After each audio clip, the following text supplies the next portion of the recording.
आधी रात का काला मकान जहां से कोई लौटकर नहीं आया।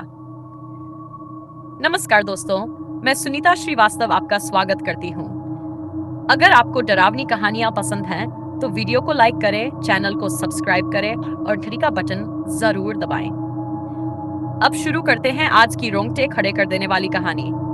राहुल अपने दोस्तों की शर्त जीतने के लिए गांव के बाहर बने उस काले मकान तक पहुंच गया जिसके बारे में कहा जाता था कि वहां रात में किसी औरत की परछाई दिखाई देती है। आधी रात का समय था। आसमान में पूरा चांद था, लेकिन मकान के चारों ओर अजीब सा सन्नाटा पसरा हुआ था। राहुल एक पेड़ के पीछे छिपकर मकान को देखने लगा। तभी ऊपर की खिड़की में अचानक पीली रोशनी जल उठी। कुछ ही सेकंड बाद दरवाजा अपने आप चर्रर की आवाज के साथ खुल गया। उसने हिम्मत करके अंदर झांका, लेकिन वहां कोई नहीं था।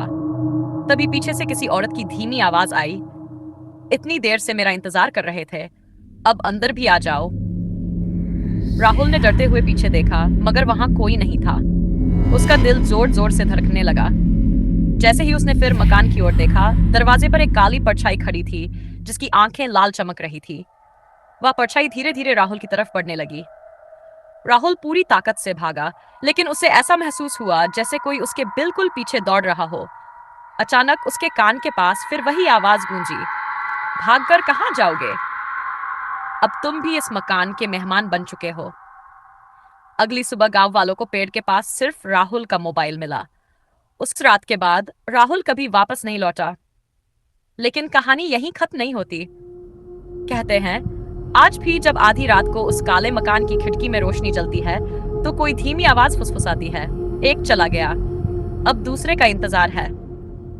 अगर कभी सुनसान रास्ते पर कोई पुराना मकान दिखे और अंदर से कोई आपको आपके नाम से बुलाए, तो भूलकर भी पीछे मत मुड़िएगा, क्योंकि हो सकता है वह इंसान नहीं, बल्कि उसी काले मकान की आखिरी परछाई हो। हर डरावनी कहानी में कुछ न कुछ कल्पना होती है। अगर आज रात आपके कमरे का दरवाजा बिना हवा के अपने आप खुल जाए, तो समझ जाइए यह कहानी अभी खत्म नहीं हुई है।